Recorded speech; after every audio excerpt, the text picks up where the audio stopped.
Good morning, class. This is Dr. Chetna Gupta Pasine, and our today's topic is phases of plant growth and development. तो plant के growth and development में जो part सबसे ज़्यादा important role play करता है वो है सीड। सीड से ही क्या होता है, ग्रोथ एंड डेवलपमेंट स्टार्ट होता है। सीड से क्यों होता है, क्योंकि सीड अपने आप में क्या एम्ब्रियो कंटेन करके रखता है। वही एम्ब्रियो जैसे ही फेवरेबल कंडीशन होती है, सीड जर्मिनेट होता है और उसी एम्ब्रियो से एक न्यू प्लांटलेट एंड प्लांट का फॉर्मेशन होता है। एक सीड जो है वो 100 से 1000 ईयर्स तक डॉर्मेंट स्टेज मतलब कि अपने रेस्टिंग पीरियड पर रह सकता है। ये डिपेंड करता है सीड के अलग अलग नेचर पर एंड स्टेटस पर। फेवरेबल कंडीशन या फिर सीड में किसी भी तरह का यदि कोई डैमेज कॉज होता है जो कि उसके कैल्यूप्टाइल वाले रीजन में डैमेज कॉज करता है, तो वो वाटर एंड ऑक्सीजन ठीक है अपटेक करके ग्रोथ स्टार्ट कर सकता है।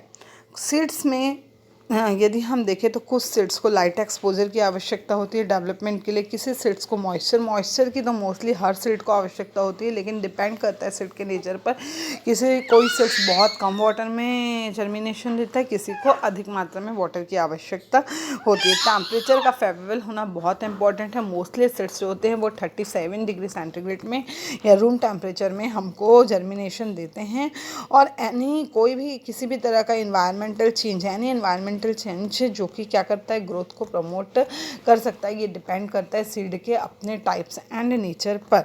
यदि सीड कोट जो है कैल्यूप्टाइल वाला रीजन या सीड कोट वाला जो रीजन होता है वो किसी कारणवश यदि सीड में जर्मिनेशन के टाइम पे जब कंडीशन फेवरेबल है तब वो डैमेज हो जाए किसी भी कारण से, चाहे फायर से हो या फिर किसी एनिमल के डाइजेस्टिव ट्रैक का मतलब कि किसी एनिमल के माउथ से यदि कोई सीड डैमेज होकर गिर गया हो या किसी पत्थर से सीड टकरा गया हो या फिर क्या हो, ये सारी कंडीशन हो तो सीड का जो सीड कोट वाला रीजन होता है वो ब्रेक हो जाता है और वो seed easily water and oxygen Uptake करके हमको ग्रोथ दे सकता है। यहाँ पे आप डायग्राम देख लेंगे, monocot seed growth versus dicot seed growth. आप यहाँ पे ये डायग्राम देखेंगे तो आपको इजीली दोनों के बीच का डिफरेंस समझ में आ जाएगा। यदि आप किसी सीड का स्ट्रक्चर देखते हैं तो मोस्टली सीड जो है इन 5 पार्ट से मिलकर बना होता है। सबसे पहले आउटर लेयर होता है सीड कोट। सीड कोट जो होता है वो प्रोटेक्शन के लिए होता है। अंदर होता है कॉटिलिडन्स। कॉटिलिडन्स से ही क्या होते हैं, लीफ का फॉर्मेशन होता है। ऐसे बेबी लीव्स बनते हैं जो कि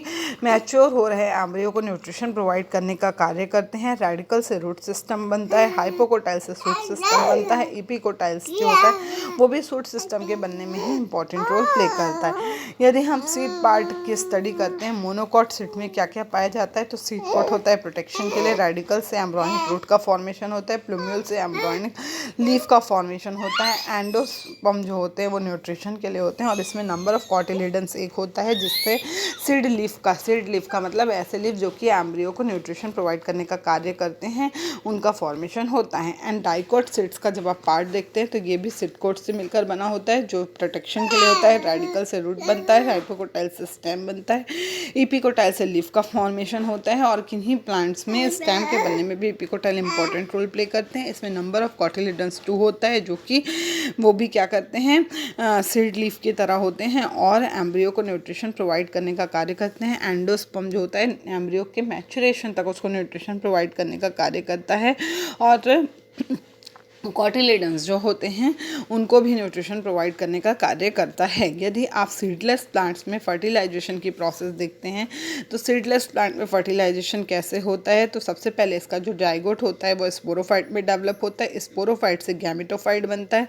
गैमेटोफाइट का मतलब हुआ कि मेल एंड फीमेल गैमेट्स का फॉर्मेशन होता है। मेल गैमेट जो है वो एंथेरिडिया एंड फीमेल गैमेट जो होते हैं वो आर्किगोनिया। मेल जो होता है वो फीमेल गैमेट तक स्विम करके आता है और फिर फर्टिलाइजेशन के बाद में जाइगोट का फॉर्मेशन होता है। उसके बाद जब आप जिम्नोस्पर्म का फर्टिलाइजेशन देखते हैं तो सब में इमैच्योर सिटकोन होता है। फीमेल रिप्रोडक्टिव ऑर्गन जो होता है वो सिटकोन के फॉर्म में होता है। मेल रिप्रोडक्टिव ऑर्गन जो होता है वो पॉलिन कोन के फॉर्म में होता है।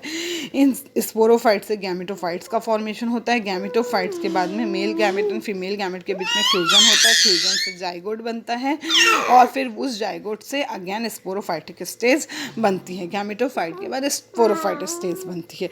उसके बाद में जब हम एंजियोस्पर्म में फर्टिलाइजेशन देखते हैं तो एंजियोस्पर्म में जो मेल गैमेट होता है, मेल गैमेटोफाइट के अंदर मेल गैमेट पॉलन का फॉर्मेशन होता है। एंथर जो होता है वो होता है मेल गैमेटोफाइट, उसके अंदर मेल गैमेट पॉलन ग्रेन्स का फॉर्मेशन होता है।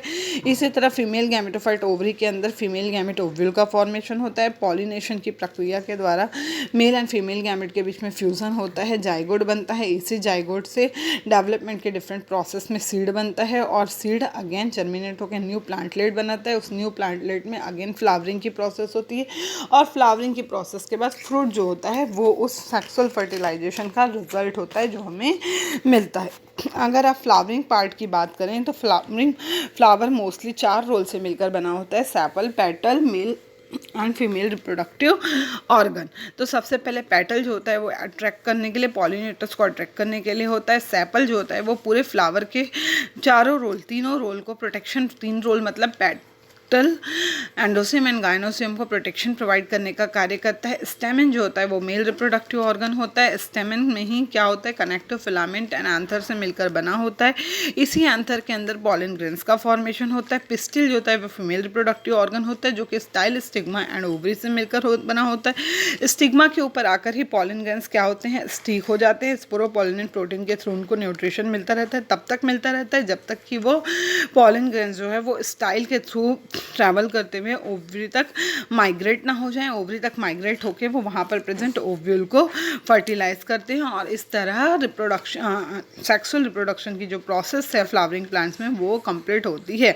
कुछ ऐसे प्लांट्स होते हैं जिनमें सीड नहीं बनता है, डायरेक्टली उसमें प्लांटलेट का फॉर्मेशन होता है। वेजिटेटिव रिप्रोडक्शन का ये एक पार्ट होता है और ये रूट, स्टेम एंड लीव्स के द्वारा हो सकता है। इस तरह का अगर कोई डेवलपमेंट होता है तो वो प्लांट्स को क्या करता है, किसी एरिया को कम्प्लीटली कवर करने में, बहुत रैपिडली कवर करने में हेल्पफुल होता है। और ऐसा 100 to 1000 प्लांट्स में कोई ऐसा एक हाथ प्लांट होता होगा जिसमें इस तरह की प्रक्रिया नेचुरली होती है। आर्टिफिशियली तो होती है, हम नेचुरली होने की बात कर रहे हैं, नेचुरली होती है। इसका एग्जाम्पल यहाँ पे देख लेंगे आप। रनर्स में इसका एग्जाम्पल है बर्मुडा ग्रास, बल्ब में ओनियन और ट्यूलिप, कॉर्न में ग्लैडियोलस, राइजोम में फर्न एंड ट्यूबर में पोटैटोस। अब रनर क्या होते हैं, रनर जो होते हैं वो जो है ग्राउंड एरिया होता है, जो सरफेस होता है उस सरफेस से लगे हुए स्टेम्स होते हैं। ऐसे प्लांट जो कि ग्राउंड एरिया के सरफेस से लगे हुए जो स्टेम होते हैं, ये क्या करते हैं, किसी एरिया में अगर न्यूट्रिशन प्रॉपर है तो वो उस एरिया को कम्प्लीटली कवर कर लेता है स्प्रेड होके। बल्ब जो होते हैं उसमें स्टेम जो होता है बहुत शॉर्ट होता है और उसकी जो लीव्स होती है वो बहुत फ्लैसी होती है। सब लोग ओनियन लीफ के बारे में जानते हैं, स्प्रिंग ओनियन के बारे में। कॉर्न जो होते हैं, कॉर्न में भी जो स्टेम होता है वो बहुत शॉर्ट साइज का होता है और अंडरग्राउंड स्टेम होता है और इसकी जो लिव्स होती है वो बहुत थीन और स्केली लिव्स होती है। राइजोम हॉरिजॉन्टल अंडरग्राउंड स्टेम होते हैं ये, एग्जांपल जिंजर आप सबको पता है। एंड ट्यूबर जो होते हैं ये अंडरग्राउंड स्टेम होते हैं, फ्लैसी होते हैं, सोलन होते हैं, जिसका एग्जाम्पल है पोटैटो। तो यहाँ पे आपका plant growth and development complete होता है।